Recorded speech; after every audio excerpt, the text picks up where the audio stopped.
Have you ever tried to make a song that feels warm and alive like Joshua Slone, but it ends up feeling overproduced and sterile? If you click this video wondering who the hell Joshua Slone even is, he's like the biggest country and folk artist out right now, with his debut album being at number 2 on the country alternative charts. His album is full with just lively, warm, and very human sounding music. So in this video, I'm going to show you how to make a song like that with a live off the floor, kind of band in a room feeling. And it'll be with tools you probably already have in your bedroom studio. Step 1, acoustic guitar. For a recording like this, we want more personality than perfection, and we don't need any fancy stereo mic setups. I just put one microphone pointed around the 12th fret on my acoustic guitar. I want it to feel like there's just a player in a room. All right, I'm gonna set the tempo to 120. Feels pretty natural. I'm literally just gonna kind of come up with it as I go. It's gonna be a walk down.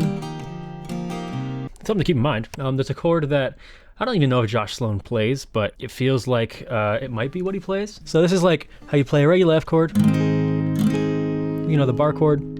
But I actually play it with this, with my thumb. And I take my middle finger off.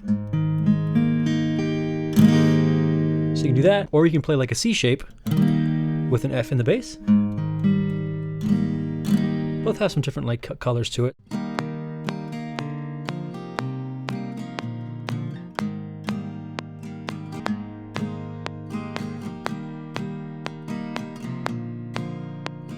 Now we've got a good start to the song, but we want another instrument to play dynamically with the acoustic guitar, which brings us to step 2, electric guitar. For this, we're going to pretty much do the same thing, just use one electric guitar track. I plugged my Fender Stratocaster directly into my interface, went into an amp sim, and I panned it slightly off center, not hard left or not hard right, just to make it sound like there's someone kind of standing off to the side in the room. So now for the electric guitar, you're going to play it sort of in the same way. You're not going to use it for like layers or loops or anything. You're going to play it kind of throughout the song, dynamically, very live. I'm gonna go in probably on the pre-chorus. I want it to start with the acoustic guitar.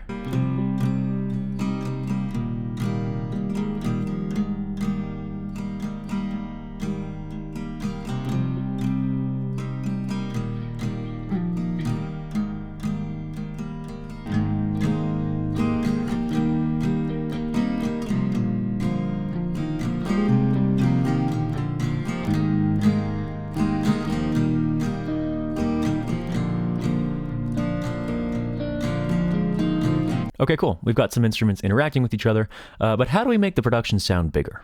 Well, for that, let's move on to step 3, which is piano. For this, I chose an upright. I could have gone with a grand, but I wanted to think about the room that all these players are playing in. Odds are it's not going to be a big enough room for all these instruments, plus a big grand piano. And on top of that, I think the upright piano has a nice vintagey texture to it.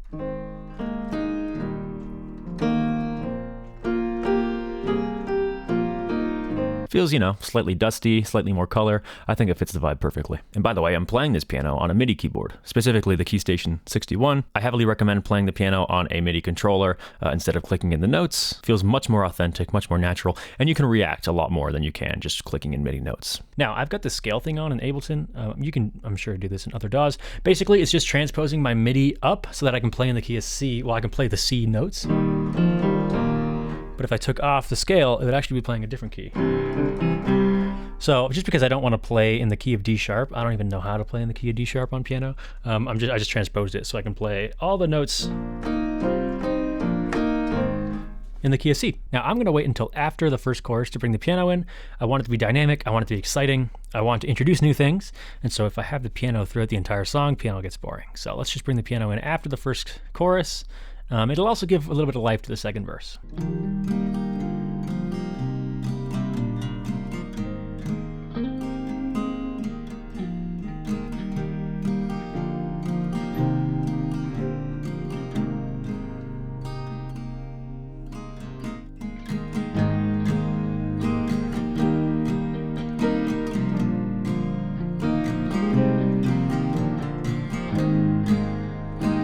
Perfect. Now we've got a little live band going on, but for this song specifically, I want a heartbeat. So next up is step 4, drums. We don't want the drums to sound huge or overcompressed. This isn't a pop song or a metal song. It's got to be pretty folky, which would mean tight, a little roomy, and playing pretty lightly. Now, I swear by this library. It's a Superior Drummer library. It's called the Singer-Songwriter EasyX, and it sounds super, super good. It sounds like this.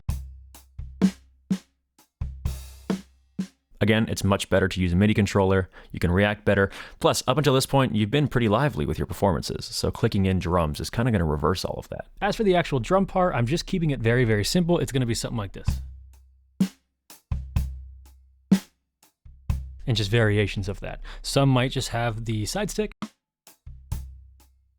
I'll probably use that for like some verses, and then the choruses are probably gonna have a ride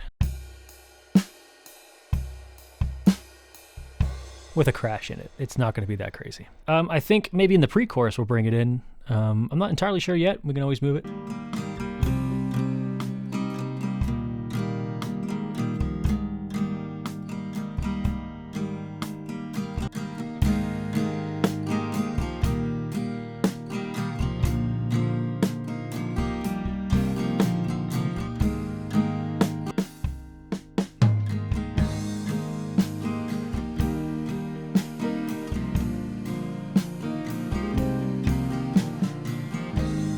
Now you'll notice this ambience mic does a lot. If I take it out,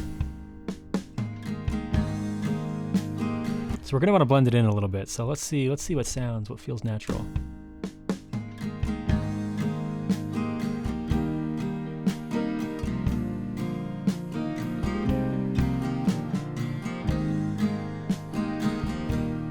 I think that sounds great. Let's do that. And then I want to add some room reverb to it.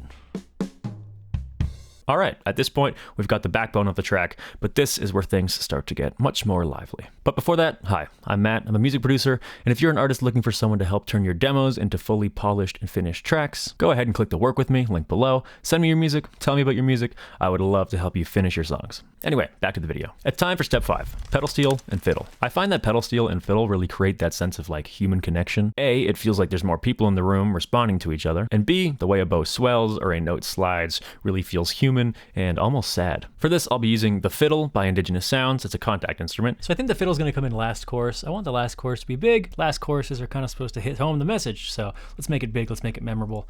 Let's figure it out.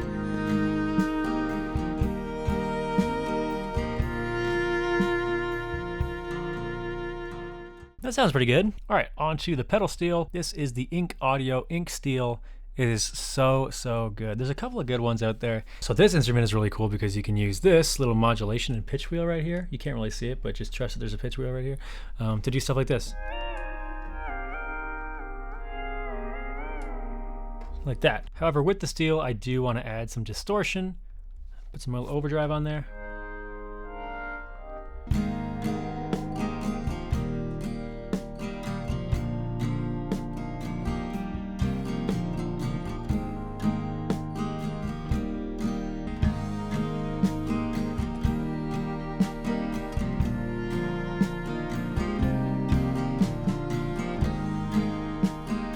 Okay, after that, it's time to add one of the most classic sounds in country, a banjo. Now, I'll be honest, I don't really play banjo. Kind of works in my favor though, because I can add some like humanness and like authenticity, even if I don't really play the banjo too well. Anyway, I kept it pretty simple.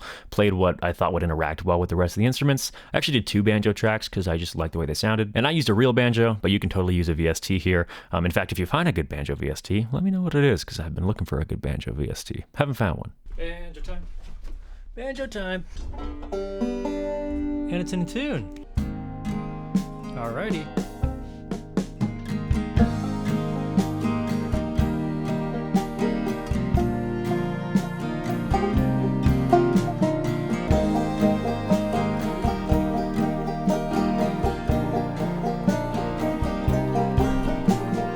And then we'll just put some reverb on them. And finally, it's time to bring the story to life with step 7, vocals. For this, I wrote and recorded a little chorus. I actually used 2 vocal tracks. I used a main lead vocal and a little tiny double vocal under it. And I could be here forever, sit, stare and surrender, watching all the planes in the middle of September. My vocals are pretty like kind of low endy and boxy in some areas, so the first thing I'll do is get rid of that like weird boxiness. It's around this area. You'll hear it. Of September. I'm also going to put some autotune on there. If you got a nice clean vocal, you don't want to do too much to it. This is a very natural sounding mix, or it's supposed to be a very natural sounding mix at least. As for the sound, it was just some EQ, some compression, some room reverb to kind of bake it in, and some saturation for some color. I didn't want to go too overboard because we're not making a Dua Lipa song. We're making like a nice, authentic, human, natural sounding song. And once everything's layered, from that single acoustic guitar all the way to the banjo and the vocals, this is what we have. And I could be here forever, sit, stare, surrender, watching all the planes in the middle of September. Oh under an oak tree, watching as the clouds go by all night. And I can play if I knew better, but ignorance is bliss. Sharing every moment, see the color like we're kids, thinking maybe we'll be wrapped up in each other's eyes.